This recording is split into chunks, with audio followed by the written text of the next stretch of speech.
I'm so excited and grateful and ready to embrace this era. But if I could have gone back, kept building with that roster, not jumped in the lottery, I would have. I just would. And that may sound silly when it's like, oh, would you rather start your franchise with Cooper Flagg or Luka Doncic? And everyone's going to say Cooper Flagg because of the way the game is played. And I think that if you're looking, yes, you can make the argument that the answer is probably Cooper Flagg. But the way the city, the history with Dirk, transitioning to Luka, just the way the city is built, the fandom, the identity. I mean, the Dallas has always been pro offense. We'll figure it out with defense. I mean, even the Cowboys are that way.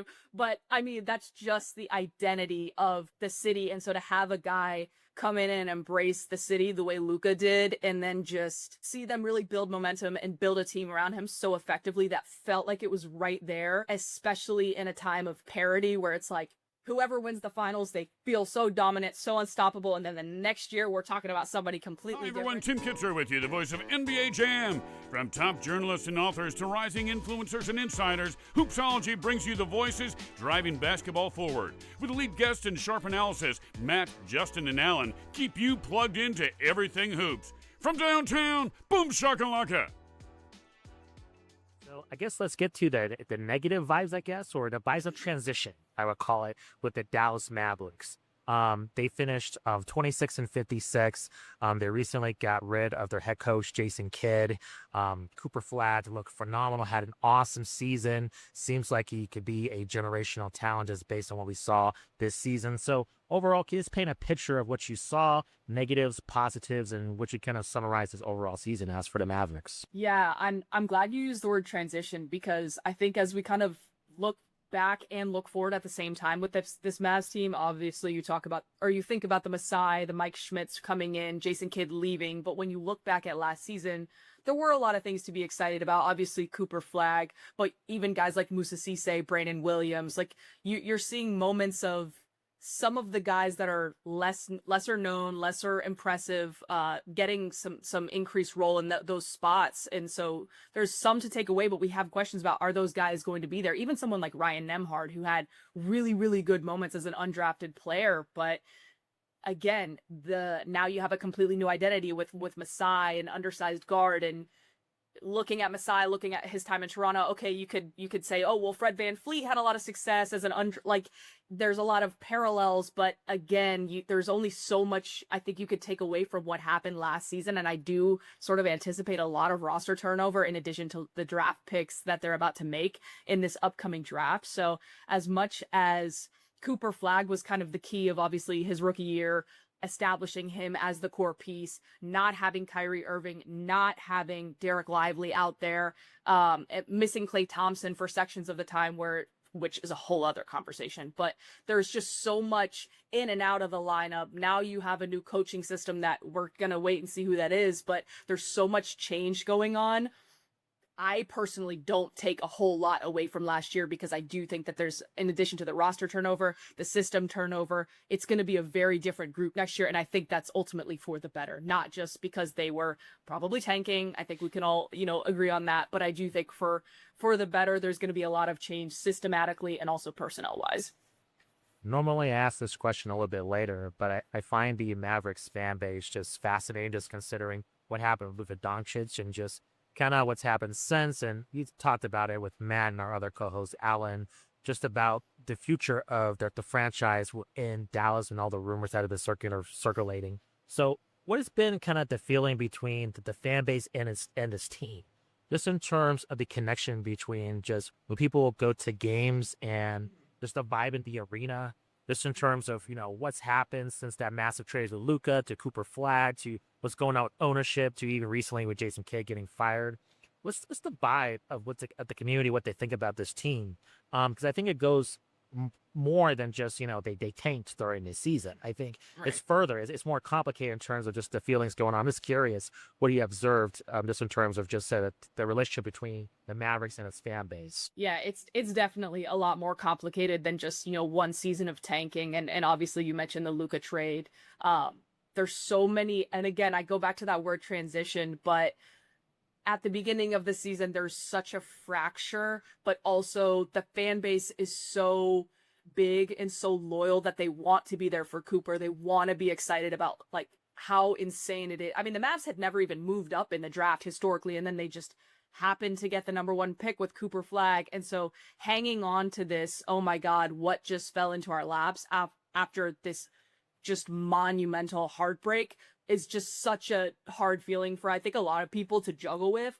And then Jason Kidd, obviously, we saw where that went now. But I think even at that time, all throughout the course of the season, there was a lot of question of, hey, reflecting on the Luka trade and hey, looking at this and dealing with the fans. And there was a lot of response from him of can we just move on? When are we going to move on? And even from the players early on in the season, there was a little bit of, we're really excited to turn the page and a lot of this. And like, you understand that from the players because it's their job. They don't have a whole lot of choice in the matter, which is unfortunate for them. But that fan base, I mean, Dallas is so loyal. The fans, even through, I mean, post Dirk era, those were some really rough teams and that house was packed. Like, it's an extremely loyal fan base. So when they feel wronged, I mean, you got a lot of damage control, and it's honestly been pretty amazing to see the way that they've kind of handled it, specifically with the personnel changes. I am a fan of them moving on from Jason Kidd. I did not think I thought it might happen next year. I wasn't sure that it would happen now.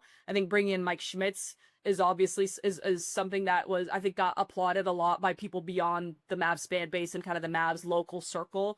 So kind of these just step-by-step moves, bringing in Masai when they did, a name like Masai, also giving him the title assistant governor or associate governor, also him being one of the few executives in the league to have that title with Dallas, especially after having a GM that moved so unilaterally with the as the organization, is just a complete, actually in a way there's a lot of similarities which I think could be dangerous, but I think in the short term it's going to be for the best. Masai has a lot of experience. I have faith in Masai, but there was a lot of early on in Nico's time, what was it, it was like a phrase with Nico, it's evading me, but it was like all of your faith, full blind trust in Nico, because he just, at that, there was a sequence of times where he was having good move after good move, and fans liked that. And so I think too much trust can be a little bit dangerous, but right now there's this feeling of positivity of finally moving on, getting someone who has a solid record in terms of just winning it, not being afraid to make big moves, which right now you need to make big moves. I think everyone would agree with that looking at their roster and their current situation, but there's this new feeling of hope. You've got kind of everyone out in the building, and now with having someone like Masai, giving him the title that he has and the power that he has, unique to kind of your traditional GM within the league, head of basketball operations within the league, signals that Patrick Dumont, the Adelson family, who also was very involved in that Luka trade, is pretty far removed. Like, this is Masai's team. He's running things. He's got full control, full authority. He pretty much just needs to get the check signed by Pat. That's kind of the feeling, and I think that's the best case scenario for Mavs fans, because as much of the sell the team and all the things that a lot of fans wanted, that's just not realistic or feasible at this point. And so having as much space is probably best case scenario. And now the last person involved, Jason Kidd, moving on, I think also is won over a lot of favor with the fans. Yeah, it sounds like from what you described there, I mean, not only a win for the fans, but also big upside for the owners, that they can have that distance and kind of let the fans be drawn back into that organization with maybe not as bad of a taste in their mouth from recent events. Right. Yeah, no, 100%. And I think for them, post Luka trade, it seemed like and by they, I should say Patrick Dumont, because the Adelson family, it's the Adelson family money, but it's really Patrick Dumont that's got his hands in everything that's been going on. And it's pretty clear that his experience is limited. His thought process is maybe short-sighted. So for him, it seemed post-Luka trade, he wanted the credit of being willing to make a big move, but was completely miscalculated every aspect of the public response, the revenue response, the financial implications. And so that signaled to a lot of fans of just like, we've got this guy who's got the ultimate authority, and like, what on earth? And so to not only have a new face, but to have a complete shift and power and responsibility, and him now being okay with, okay, yeah, I still want the credit of being, the ultimate, governor of the Mavericks. It will pain me for as long as he's the governor, but to have that ultimate title, to get the then credit of, hey, I can just put Masai in place. And I mean, from Masai to then I mentioned Mike Schmitz earlier, but even just every move, even before that with Matt Riccardi and Michael Finley as and this sort of GM by committee going into the trade deadline. Post Nico firing, they've pretty much handled everything as well as as fans and probably the team could have asked for. And so, I mean, you got an extra pick in the draft, or you got multiple picks, future picks. You got the Chris Middleton contract. Like, they've got flexibility. They got younger. They're really kind of shaping up for the future. And so it's going to be interesting to see how they manage that. It's not perfect by any means with this whole 2 timeline thing that they've got going, but I do think that right now, as far as the relationship with the fans, as far as the energy around the team, which absolutely impacted the locker room, there was no doubt in anyone's mind about that. All of that is trending in the right direction. I think everybody's excited about that. And now with an opportunity to add a top 10 pick and a draft that is, in my opinion, stacked. I don't think that that's overblown. And at where their pick is going to fall in right where the position of need kind of is. There's a lot of momentum, excitement. And so I think the feeling around the team and kind of where they're trending in, and they're on a good runway going into this season. And I think there's going to be, the sum of the parts is going to be greater than one with the Mavs. I feel like just the energy around the team, the momentum, the excitement, they've got things going the right way finally, which huge relief. Pretty incredible too. I think to me, it feels like, and maybe in large part because of Cooper Flagg's season, but it feels accelerated compared to what I thought this would be in Dallas. To be even mentioning this now during Dallas's offseason seems pretty remarkable. I don't want to dwell on Luka too much, but I did just want to get your quick perspective with you having the insight that you do and the closeness that you do covering this team. Do you feel like, hindsight being 2020, the Luka trade, like the reaction that you remember at the time from, maybe experts or just the total reaction compared to right now, does it feel like the trade was even worse than we thought in the moment? Or does it feel like kind of, hey, maybe we overreacted a little bit? And you don't have to stick to those 2 lanes either. I mean, how do you feel kind of hindsight being 2020 on that monumental trade now? Yeah, no, it's a really good question when you phrase it that way, because of course, like, you want to have these like polarizing, like it's either this or it's this. Sure. But I think the way, like, looking back at it, it hurts. It really does hurt just as much as it did then. And even with Cooper, I love having Cooper Flagg. I'm so excited and grateful and ready to embrace this era. But if I could have gone back, kept building with that roster, not jumped in the lottery, I would have. I just would. And that may sound silly when it's like, oh, would you rather start your franchise with Cooper Flagg or Luka Doncic? And everyone's going to say Cooper Flagg because of the way the game is played. And I think that if you're looking, yes, you can make the argument that the answer is probably Cooper Flagg. But the way the city, the history with Dirk, transitioning to Luka, just the way the city is built, the fandom, the identity. I mean, the Dallas has always been pro offense. We'll figure it out with defense. I mean, even the Cowboys are that way. But I mean, that's just the identity of the city. And so to have a guy come in and embrace the city the way Luka did, and then just see them really build momentum and build a team around him so effectively that felt like it was right there, especially in a time of parity where it's like, whoever wins the finals, they feel so dominant, so unstoppable. And then the next year, we're talking about somebody completely different. I really think Dallas felt like they were just right there. And it's a shame that they never got to see that through, especially after looking at the team that made the finals and where their weaknesses were, and then how they went out and immediately addressed it. Felt a lot better, bringing in Klay, adding more shooting, getting just consistently across the board better, and having another year together, and just to not see it go through. I don't know that pain will ever go by, but I think now it's like you just have to, and I feel like I believe that most Mavs fans would agree that, like, you just have to try and shift your focus, because you're never going to be able to reconcile it and have one make sense for the other. It's just going to cut too deep for too long. You said that so well, Lauren, and I think even like not being a Mavericks fan, which I'm not, but not seeing just as an even a casual NBA fan, not seeing Luka's narrative play out in Dallas. Yeah, and like the meaningfulness that a title would have had there. You know, you mentioned a lot of great things like the connection with Dirk, all that. To not see that play out feels like an NBA fan. Like I got robbed a little bit from that. Yeah. Even not being very invested in the Mavericks, and it just doesn't feel like there's as much weight to it, even if and when he gets the job done in LA. Right. So I still feel that kind of weight from that trade all this time later. Yeah, I mean, it's normally we have to wait till the end of people's career for them to wind up a Laker. You know, we should get to embrace the middle market, and Dallas is a big market, but we should get to embrace the non-New York, LA, Miami teams, getting their star in the draft, striking gold, and seeing it through to the end. And so, you know, it just is what it is. I guess it's just the way it goes, and you just got to keep it moving, I guess. To that point, I find it really interesting in the case of Luka that there's still that love for him when he comes back to Dallas compared with other superstars. Usually they demand a trade. It's usually a lot of bad blood when a player moves on to another team.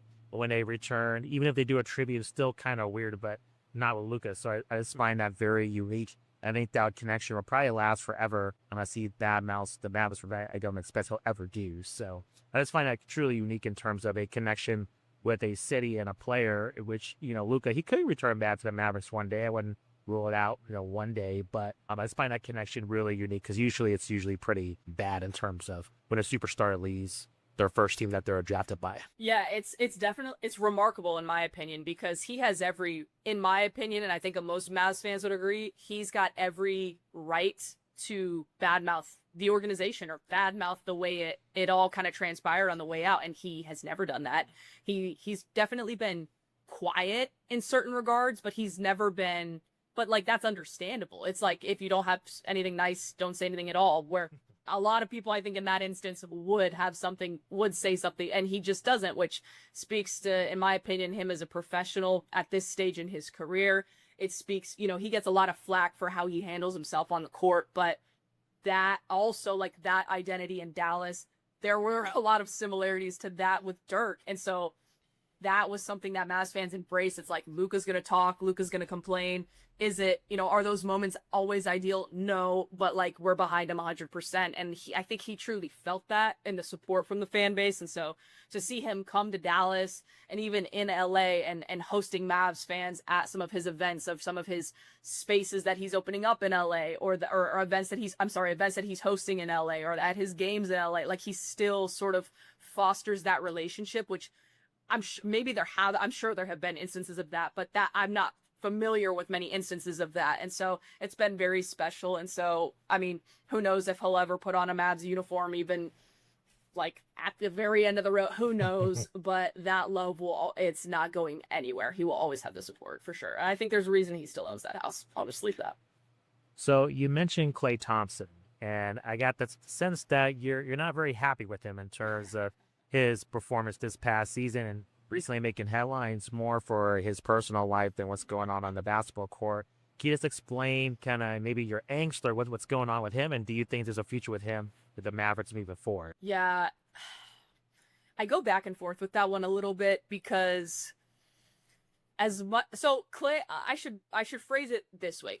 Klay showed up. Like he continued statistically, but he showed up in terms of consistently being there, being in the ears of some of these young guys that need any sort of structure, experience, consistency. And so he gets a lot of praise for that. And I think that's the biggest reason why Mavs fans are like, look, this is not what he signed up for.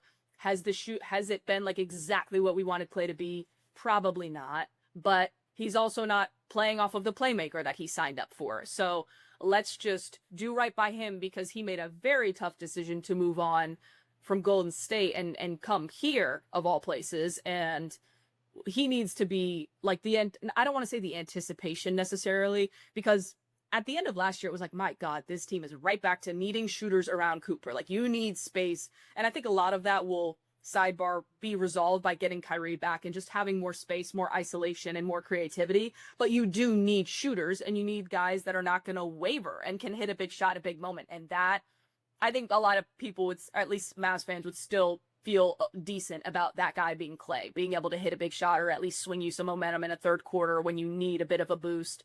It's not as consistent as it once was. We all know that, but there is still value there, and there is still value in his experience. So on one hand, I could see why they might keep him around. At the same time, I do think that they're going to opt for optimum flexibility and youth.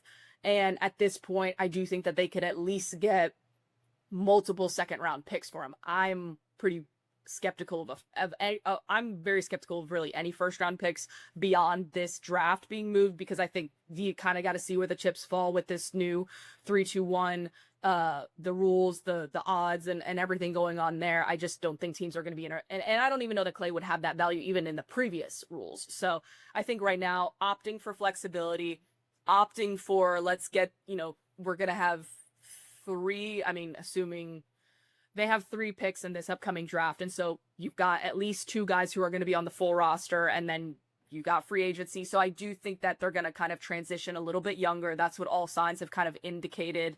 But I don't think Klay potentially not being on the team has anything to do with him not being happy, or even though I think everyone knows he's not very happy, but he's still shown up. And so I do want to give him that credit, because he has done that and he deserves that credit. But I think that for them, I do think that significant roster turnover is key, and it's essential to, with a new coach, as early as you can, start the continuity. We don't need this in and out, players in and out, a million different lineups over the course of 82 games. You don't need that. You need to just start, because start now, because as much as people have their questions about the 2 timeline situation with Kyrie, and I think they're very valid questions, and Masai points out that Cooper's only 19, he's not playing like he's 19. He's putting up the numbers of guys that are much older than 19. And so I think for him, it's like, he may be 19 and we may have this long time, but if he's putting up numbers and he wants to go now and we don't have a ton of time left on Kyrie, like, at least try. You don't want to be too future oriented. So it's going to be interesting to see what they do there. And I do feel like they could maybe go for some younger floor spacers outside of Klay that come at a more reasonable cost. That's my thoughts on it. Any just general predictions for this offseason? I know as you've outlined for us, there's so much that can happen. I mean, any ideas as to what this team is looking for, aside from maybe getting younger that you just mentioned? It's a good question. Prediction wise, God, it's so interesting, because we think about the types of players that Masai typically goes for physically and archetype wise. And I think about Mike Schmitz having his hand in building that Portland young core, prioritizing length and size and two-way capabilities. And so when I look at free agency, I look at, okay, how there's still they don't even have coach. So there's still so many questions about okay, what is going to be the priority? And so that's where I'm having a lot of trouble making predictions, but at the same time, I'm like, I do feel that there's a way to go out and spend your money, but also prioritize a bit of the future. And so I think some of these guys, some of these restricted free agents, I do think that there's opportunity there. And I'm curious how aggressive they go after that. Everybody talks about Peyton Watson, but I'm very curious about Tari Eason, because I think the Rockets have a lot of things that they've got to figure out on a lot of different fronts. And I don't know. I mean, odds are they're just going to find a way to run it back for the most part. They've got significant salary in other places that they could move to retain everybody, and that's probably what's going to happen. But I do think that as much as we're talking about Peyton Watson, we should be talking about Tari Eason. And I think that he fits a lot of what Mike Schmitz, Masai Ujiri like. I think that the coach that they ultimately bring in is going to be someone that plays with pace, that prioritizes that that physical archetype. And I think he wants someone young. And so I do find him specifically to be pretty interesting. I think Kobe White is also a very popular name. But again, what I think is going to happen is Masai and Mike Schmitz, the signings that they make, I don't necessarily think they're going to be overly splashy. I think they're going to be sleuthy. I think that teams are going to, all the names that everyone's going to be chasing after, I think they know that they're not really, as even having Cooper and having Kyrie and having cap space, I think they're going to want to be strategic, knowing, like trying to maximize this window while Cooper's on his rookie deal. And in that case, trying to go out and pry guys away to try and build a deep roster. Actually, pause.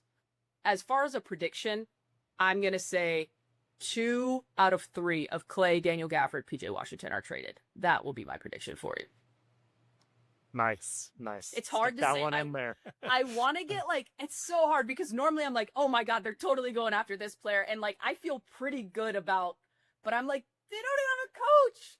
And it's True. So hard, and it's very hard. And so I don't want to just be like, oh, well, they're totally going to go after, because that's a Masai guy. I feel like that's the lazy take, but I do feel pretty confident that when you look at their situation right now, the flexibility that they could have by moving 2 out of 3 of PJ, Daniel, and Klay, I think it would be best, or not best, but I think it would probably be better for them to keep PJ and move Gafford and Klay, but they really could make a lot of moves, and they have guys that are ready to step up in those roles at much more affordable costs. And so I think getting younger, getting flexibility that way, and then potentially getting even more draft capital, which they don't exactly have a lot of right now, is something that would serve them really well. Just thinking about it too, could be potential nightmare fuel there if you have Tari Eason and Cooper Flagg on that same defense together. that could be nice. I think that they would love to get, which is why I'm so excited about the draft right now, because I think that they're going to have an opportunity to get a guard that has positional size. And as much as I've talked about Masai and his long, lengthy, Mike Schmitz has just as many comments out there of positional size, the way the game is moving, knowledge for the game, and what he looks for in a player. And you saw it just happen with how they drafted when he had a hand in the pot since he joined, and even the players that they targeted in trades. When you talk about Tumani Kamara coming back, targeting Deni Avdia, just some of these guys that specifically cater to what they're looking for. And so I think having this trying to build out when you're essentially starting from scratch, both financially and timeline wise with youth, trying to target and build out players that have positional size and two-way capabilities, as simple as it sounds, I think they've got a great runway to do it. And having Kyrie, who is kind of the opposite of both of those things, he's so skilled that you need someone like that to kind of run the show. And so building out those pieces around, whether it be a guy who's on, closer to MLE money, or trying to go spend big spend and pry someone away. I don't know that it would be Tari Eason, but I think some of these guys that are gonna find themselves in free agency when 2 or 3 years ago they would not have found themselves as free agents, just with how tight everything is getting financially.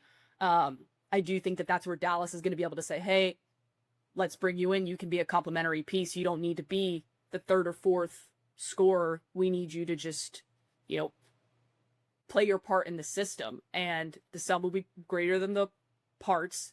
Cooper will be Cooper. He'll be the core of that defense. We've got Derek Lively, hopefully, in the back, and the line of defense, the length, you'll be insulated, or there will be enough as a whole, as a system, there will be enough. Everybody will be all playing on a string where it can work. And so I think an equally as important part in that is who they hire as coach. And that is something that I am going to be I got high expectations on that, and I need them to not mess that up. So we'll wait and see on that one, because I don't want to get too excited. I don't want to get too, we'll just have to see who it is.